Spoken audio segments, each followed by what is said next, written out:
افغان طالبان اور فتنہ الخوارج کے خلاف آپریشن غضب للحق جاری۔ پاک افواج کے افغانستان میں کامیاب فضائی حملے۔ سیکیورٹی ذرائع کے مطابق خیبر سیکٹر سے ملحقہ افغان طالبان کی فوجی پوسٹوں کو کامیابی سے نشانہ بنایا گیا۔ پاک فوج نے اینٹی ٹینک گائیڈڈ میزائل سے پوسٹیں مکمل طور پر تباہ کر دیں۔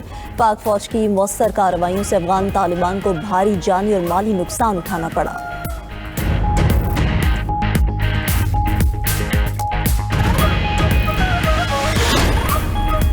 کراچی میں مارا جانے والا دہشت گرد کا لدم BLA کا اہم کمانڈر نکلا۔ شاہ لطیف ٹاؤن منیر میں 17 فروری کے آپریشن میں 4 انتہائی مطلوب دہشت گرد ہلاک ہوئے۔ ہلاک دہشت گردوں میں سے 3 کی فوری شناخت ہو گئی تھی۔ چوتھے دہشت گرد کی شناخت سہیل بلوچ عرف گرگ بلوچ کے نام سے ہو گئی۔ ہلاک دہشت گردوں کے سرپرست ساتھیوں اور سہولت کاروں کی گرفتاری کے لیے ٹیمیں تشکیل۔ CTD حکام نے بتایا کہ BLA کمانڈر سہیل بلوچ مختلف دہشت گرد حملوں میں 50 سے زائد سیکیورٹی اہلکاروں اور شہریوں کے قتل میں ملوث تھا۔ جعفر ایکسپریس حملے کے لیے 5 خودکش بمبار بھی سہیل بلوچ نے بھیجے تھے۔ سینئر صوبائی وزیر شرجیل میمن کہتے ہیں CTD نے اپنے شہر کو بہت بڑی تباہی سے بچایا ہے۔ دہشت گرد پاکستان میں دہشت گردی پھیلاتے ہیں، دہشت گردوں کی کوششوں کو کامیاب نہیں ہونے دیں گے۔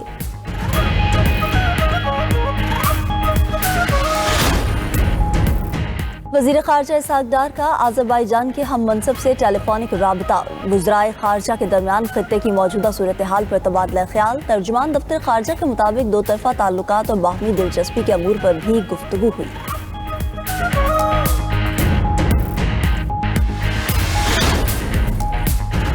مشرق وسطی میں امریکی تنصیبات ایران کے نشانے پر۔ ابوظہبی میں شاہ گیس فیلڈ پر ڈرون حملہ، آگ بھڑک اٹھی۔ گیس فیلڈ میں آپریشن عارضی طور پر معطل، آگ پر قابو پا لیا گیا۔ قطر کے آل-اُدید اڈے پر میزائلوں اور ڈرون سے حملے۔ کویت، بغداد، شمالی اور جنوبی اردن میں بھی تنصیبات کو نشانہ بنایا۔ بغداد کے علاقے جادریہ میں موبلائزیشن فورسز کے ہیڈ کوارٹر پر فضائی حملوں میں 4 افراد ہلاک اور متعدد زخمی ہو گئے۔ سعودی حکام کا مشرقی صوبے میں 21 ڈرونز کو تباہ کرنے کا دعویٰ۔ بغداد میں امریکی سفارت خانے پر ڈرونز اور راکٹوں سے حملہ، دھوئیں کے بادل چھا گئے۔ ایرانی فوج کا خطے میں 80% امریکی اسٹریٹجک ریڈار تباہ کرنے کا دعویٰ۔ پاسداران انقلاب نے امریکی صدر کے لیے انگریزی میں پیغام جاری کرتے ہوئے کہا، جنگ کے نتائج کا تعین ٹویٹ سے نہیں، میدان جنگ میں ہوتا ہے۔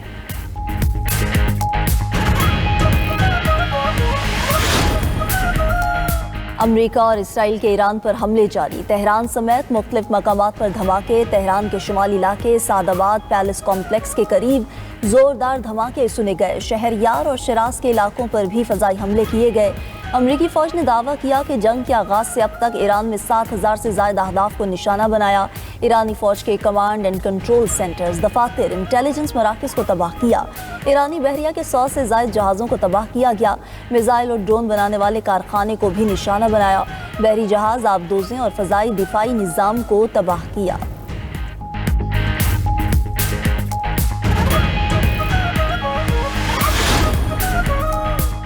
آبنائے ہرمز کی بندش، ٹرمپ اتحادیوں سے سخت مایوس۔ گلے شکوے، دھمکیاں، طنز کے نشتر چلائے۔ اوول آفس میں میڈیا سے گفتگو کرتے ہوئے ٹرمپ نے کہا کہ کچھ ممالک نے بہت مایوس کیا، نیٹو پر اربوں ڈالر خرچ کیے، لیکن جب ضرورت پڑی تو غائب تھے۔ برطانوی وزیر اعظم نے ایران کے خلاف جنگ جیتنے کے بعد جنگی طیارے بھیجنے کا اعلان کیا۔ سٹارمر کو بتایا کہ آپ کے طیارہ بردار جہازوں کی ضرورت نہیں۔ امریکی صدر نے چین، جاپان سمیت دیگر ممالک سے ایک بار پھر مدد مانگ لی۔ کہا، جن ممالک کا تیل آبنائے ہرمز سے آتا ہے وہ آگے آئیں۔ کچھ نہیں کہہ سکتا، لیکن ایران جنگ جلد ختم ہو جائے گی۔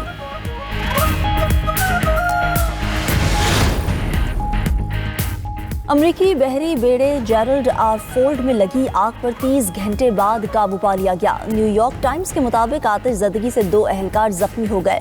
بیڑے کے لانڈری ایریا سے شروع ہونے والی آگ نے جہاز کے بڑے حصے کو اپنی لپیٹ میں لے لیا۔ عملے کے سینکڑوں اراکین بستروں اور بنیادی سہولیات سے محروم ہو گئے۔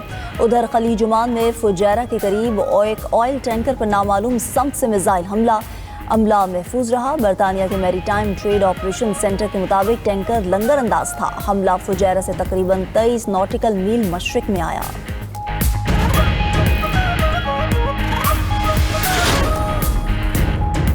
امریکہ اسرائیل کے ایران پر حملوں کے سبب تیل کی فراہمی محدود ہو گئی۔ تھائی لینڈ کے وزیر خارجہ نے کہا کہ روس سے خام تیل خریدنے کے لیے بات چیت جاری ہے۔ روس نے تھائی لینڈ کو تیل فروخت کرنے کی آمادگی ظاہر کی ہے۔ تھائی لینڈ کے پاس 100 دنوں کا پیٹرولیم ذخیرہ موجود ہے۔ उधर हांगकांग के चीफ एग्जीक्यूटिव जॉन ली ने कहा कि मशरिक़ वस्ता जंग से हांगकांग में तेल की कीमतें बढ़ेंगी। ईरान पर अमरीकी और इसराइली हमलों से एशिया में तेल की मार्केट मुतासिर होगी। ईंधन की बढ़ती कीमतों पर बहुत फिक्रमंद हैं।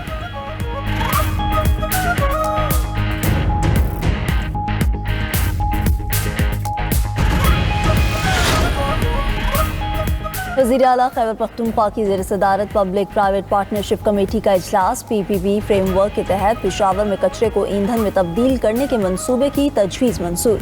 सुहेल आफरीदी ने कहा कि मंसूबे से लैंडफिल साइट पर कचरे का दबाव कम और माहौल बेहतर होगा।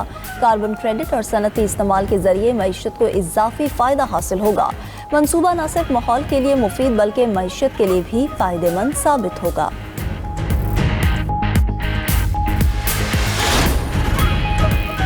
पंजाब में झूठे वादे और सियासी शुब्देबाजी करने वालों का वक्त गुजर गया। वज़ीर इत्तलात अज़मा बुखारी कहती हैं, आज कोई सूबाई हुकूमत कारकर्दगी में पंजाब के साथ मुकाबला या मुवाजना नहीं कर सकती।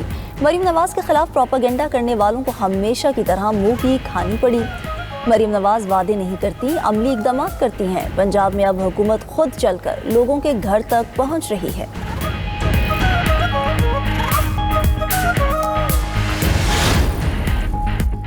इसराइल की गजा में जारहियत जारी। 24 घंटों में मजीद 8 फ़लस्तीनी शहीद, 17 जख्मी हो गए। गजा की वजारत सेहत के मुताबिक सीज़ फायर के बावजूद इसराइली हमलों में 671 फ़लस्तीनी शहीद हुए। 7 अक्टूबर से अब तक फ़लस्तीनी शहदा की तादाद 72,247 और जख्मियों की तादाद 1,71,000 से ज़ायद हो चुकी।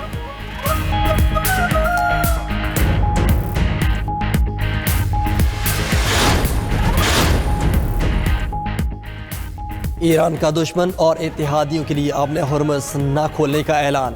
ईरान अपने दुश्मनों को सबक सिखाएगा।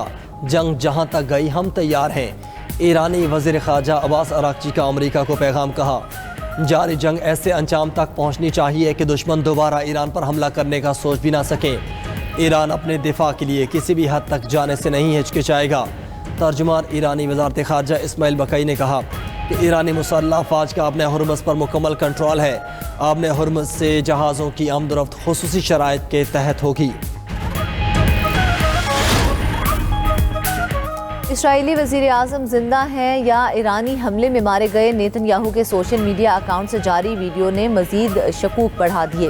वीडियो में नेतन्याहू ने हाथ में अंगूठी पहन रखी थी जो चंद लम्हों बाद ही अचानक गायब हो गई। वीडियो आर्टिफिशियल इंटेलिजेंस के जरिए बनाई गई। सोशल मीडिया पर सार्फिन के तबसरे।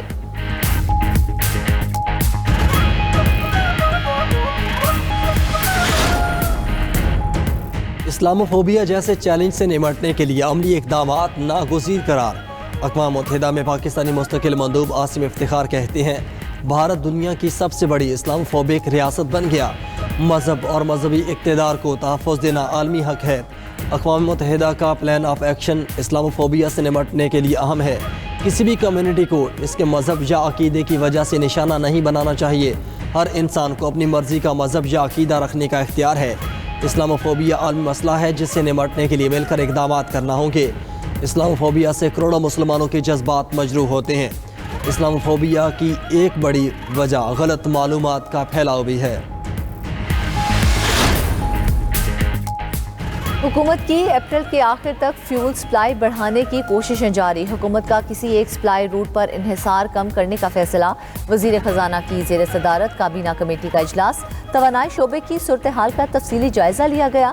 ब्रीफिंग में बताया गया कि मुल्क में पेट्रोलियम मसनूआत के वाफिर ज़खायर मौजूद हैं। वज़ीर ख़जाना मोहम्मद औरंगज़ेब बोले कि मुल्क में फ्यूल सप्लाई मुस्तहकम है। अवाम घबराहट में पेट्रोल ज़ख़ीरा करने से गुरेज करे। कमेटी की ज़ख़ीरा अंदोज़ी या मसनूई किल्लत पैदा करने वालों के खिलाफ सख्त कार्रवाई की हिदायत। उधर वज़ीर आज़म की हिदायत पर रोशन डिजिटल अकाउंट स्कीम का दायरा कार वसी करने का फैसला। गैर मुल्की शहरियों और कंपनीज को भी रोशन डिजिटल अकाउंट खोलने की इजाज़त दे दी गई। सुप्रीम कोर्ट ने 1 मई 2011 को पिंडी खेप में दहशतगर्दी के मुल्जिमान को बरी कर दिया। अदालत का मुल्जिमान को शक का फ़ायदा देते हुए फौरी रिहा करने का हुक्म करार दिया। मुल्जिमान FIR में नामजद नहीं थे। शनाख्त का अमल मशकूक है। अदालत ने ट्रायल कोर्ट और हाई कोर्ट का सज़ाए मौत का फैसला कल अदम करार दे दिया। जस्टिस इश्तियाक इब्राहिम ने मुल्जिमान की अपीलों पर तहरीरी फैसला जारी कर दिया।